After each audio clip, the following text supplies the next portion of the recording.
Good morning from Two Happy Children Farm, December 14th, and some of our weeds are starting to show the signs of age here as it's gotten colder.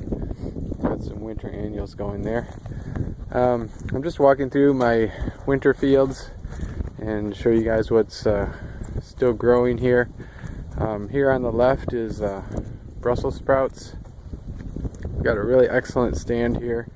Almost every single plant is thriving, and this is what they look like.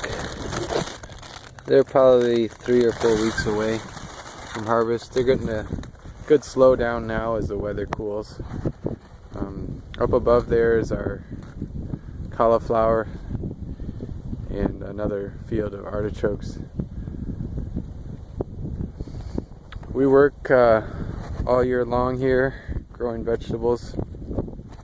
We start these plantings in the fall, so September, and then we're lucky that we're down in Texas, so we get growth all year long. So we stagger our plantings. So to the left of us is the most mature field, and then as we go down the field, these are the younger and younger crops.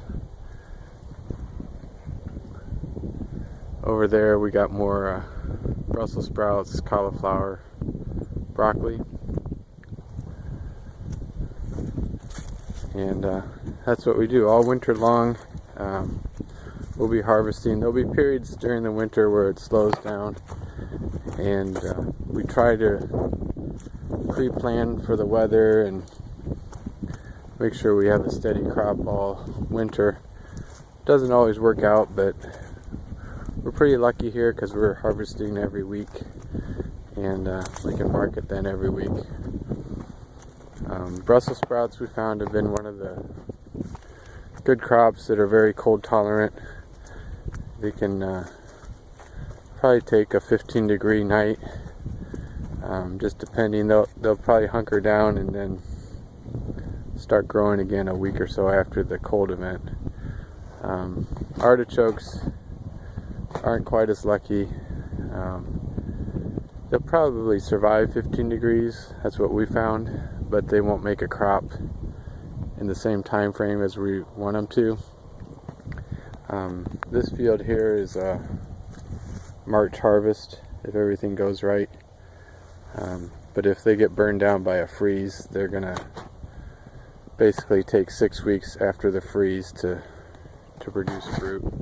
And a lot of times, since they lose all their leaves, they're really regenerating from scratch, and the harvest is very marginal then.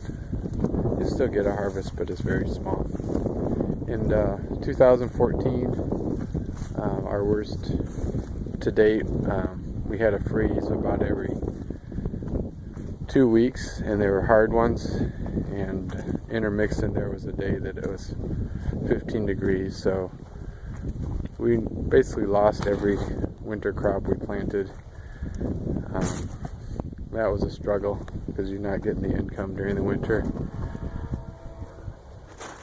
So we'll see how this winter goes. It's a risk, but it's 5 out of 6 years it's worth it.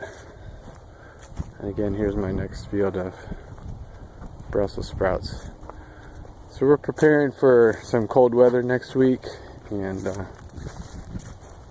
what I do for that is I get these plants happy, and I make sure they have plenty of water going into the event. So the next 2 days I'm got the water running, and you might think, why do you need to irrigate them if they're not growing?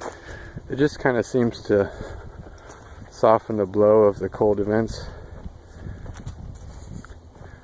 More importantly, cold fronts always come with a lot of wind, and the wind burn takes its toll and wears out the plants. So I find if they're already pretty well happy, they don't dry out as bad from that north wind. So there you go, looking at some of our winter crops. Things look great now. I predict once we get through that cold front next week, these leaves will lose some of their beauty and get some ugliness to them, but the plants will still thrive. We're looking down here at a artichoke. I would guess he's at about 15 leaf stage, and we normally start seeing product come out at about 21. So he's gotten pretty far for this time of the year. He's just going to slow down now as he waits his turn. So thanks for watching. That's what winter farming looks like on our farm, Central Texas, on December 13th.